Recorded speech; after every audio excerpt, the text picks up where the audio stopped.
안녕하세요. 홍프로 스포츠입니다. 적중하신 가족방분들 모두 축하드립니다. 홍프로 가족방에서 모든 경기, 언오버 및 핸디캡, 최종 조합 공유해드리고 있습니다. 적중률 높은 홍프로 가족방은 고정 댓글에 있는 링크로 문의해 주시기 바랍니다. 7월 7일 해외 축구 4경기 분석 시작하겠습니다. 첫 번째로 잉글랜드 대 스위스 경기 알아보겠습니다. 먼저 잉글랜드는 스쿼드의 힘으로 꾸역꾸역 올라가고는 있다.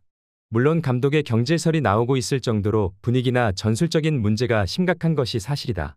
공격적인 전술을 사용하고 있지만 오히려 중원에서의 공간을 넓게 내주면서 위기를 자초하고 있는 모습이다.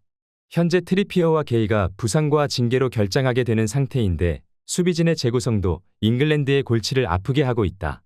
이어서 스위스는 강호들을 상대로도 중원을 쌈싸먹을 수 있다는 점을 증명했다.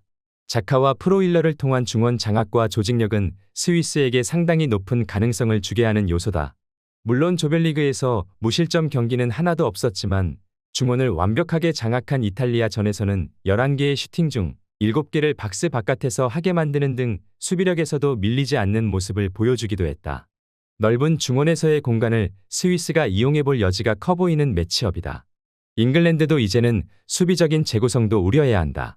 물론 잉글랜드 스쿼드의 힘으로 어떻게든 득점포를 가동하는 모습이 있고 스위스도 조별리그에서의 실점 통제력은 아주 좋지 못했다고 봐야 할 것이다. 압도적인 경기 양상은 나오지 않을 것으로 보인다. 무승부를 추천합니다. 두 번째로 네덜란드 대 튀르키예 경기 알아보겠습니다. 먼저 네덜란드는 일단 루마니아를 상대로는 무난하게 승리를 기록했다. 생각보다는 각포나 말런 등 공격수들이 골을 기록하는 빈도가 꽤 높아 보이는 모습이다. 물론 오스트리아에게 패하는 등 강한 기동성과 공격성을 가진 팀을 상대로는 수비가 고전하는 양상이 잦았던 점은 네덜란드의 약점으로 볼 수 있다. 튀르키예를 상대로도 수비진의 네임밸류와는 별개로 수비가 고전할 가능성은 충분히 있다고 본다. 이어서 튀르키예는 이기긴 했지만 사실상 졌어도 할 말은 없었을 것이다.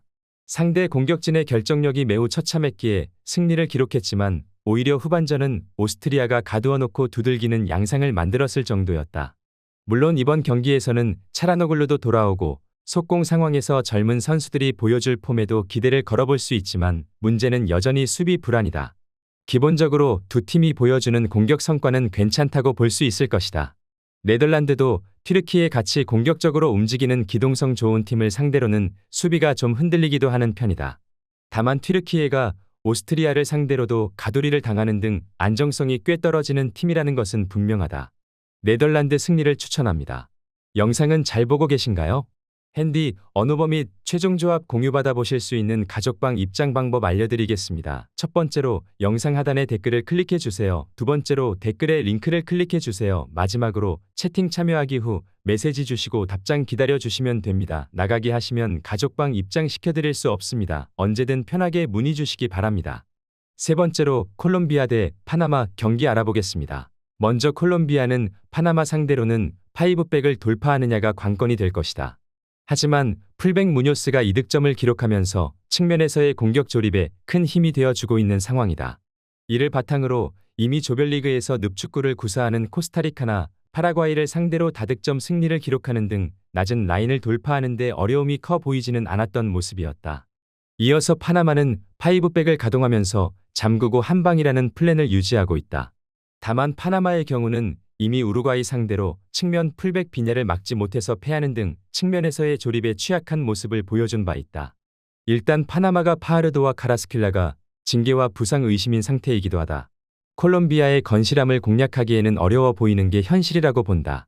콜롬비아가 주도권을 쥔 상황에서도 늪축구를 구사하는 팀을 상대로 측면 기동성을 앞세워 어렵지 않게 다득점 승리를 따냈다는 점이 중요하다. 파나마도 이 양상에서 우루과이의 풀백을 막지 못해서 패퇴한 바 있고 공격적인 한방도 콜롬비아의 건실함을 생각하면 통하기 어려워 보이는 것이 사실이다. 콜롬비아 승리를 추천합니다. 네 번째로 우루과이 대 브라질 경기 알아보겠습니다. 먼저 우루과이는 현재로서는 콜롬비아와 함께 가장 강력한 우승 후보라고 볼 수 있을 것이다. 실제로 3승으로 가볍게 조별리그를 통과했는데 미드필더의 에너지 레벨과 측면 조립이라는 감독의 전술이 우루과이에 잘 이식이 된 모습을 보여주고 있다.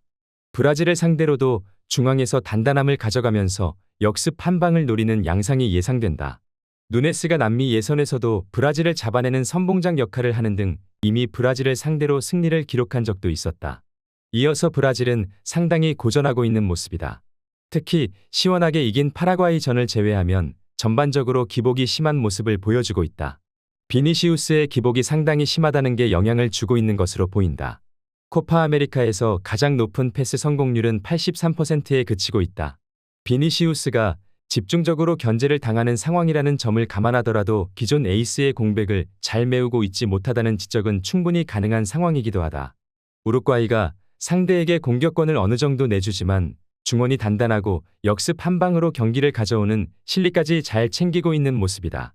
브라질이 공격력에서 상당히 기복이 심한 상황이기도 한데 이미 남미 예선에서도 우루과이가 똑같은 방식으로 브라질을 잡아본 적도 있다는 점에 주목해볼 필요가 있다. 우루과이 승리를 추천합니다.